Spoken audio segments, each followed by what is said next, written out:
যুবককে মারধর পটুয়াখালীর মরিচবুনিয়ায়। চাঁদা না দেওয়ায় পটুয়াখালীর মরিচবুনিয়ায় এক যুবককে মারধরের অভিযোগ উঠেছে।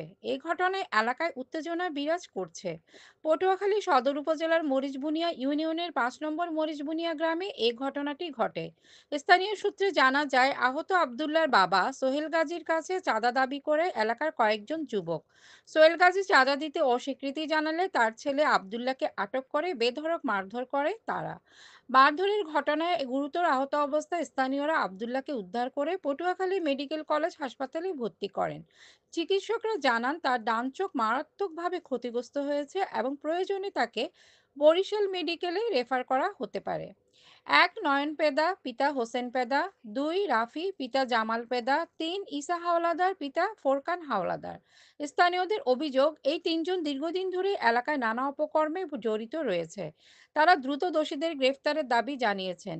লিখিত অভিযোগ পেলে ঘটনাটি তদন্ত করে আইনগত ব্যবস্থা নেওয়া হবে, জানান পটুয়াখালী সদর থানার অফিসার ইনচার্জ। চাঁদা দাবি ও হামলার ঘটনায় আতঙ্কে রয়েছে মরিচবুনিয়া গ্রামের সাধারণ মানুষ। ডিএসসিপিটিভি পটুয়াখালী, কণ্ঠে আমি শাম্মী তুলতুল। কে মারছে কে নাম কি বলেন? নয়ন। নয়ন। ওনার বাবার নাম কি? এই হোসেন পেদা। আর কি আর আসলে কে সাথে?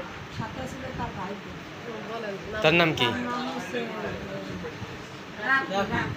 রাফি। রাফি। মারছে কি জন্য? মারছে চাঁদা চাইছে। কিসের চাঁদা? চাঁদা মানে হে একজন নেতা, হ্যাঁ চাঁদা লাগবে। সে কি আওয়ামী লীগ না বিএনপি করে? বিএনপি করে চাঁদা চায়। হ্যাঁ বলেন।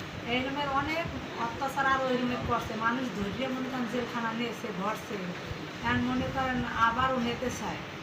আমাকে সামনে বইয়ে আমাকে তিনজনের সামনে কোনো টাইম নিয়ে নামাইয়া মনে করেন সে এই মায়ের দৌড় করছে। হ্যাঁ আমার ছেলে করে কি আপনার ছেলে?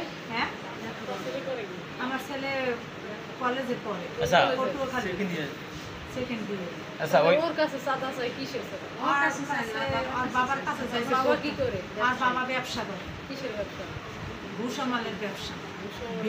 ওই বাজারই করে।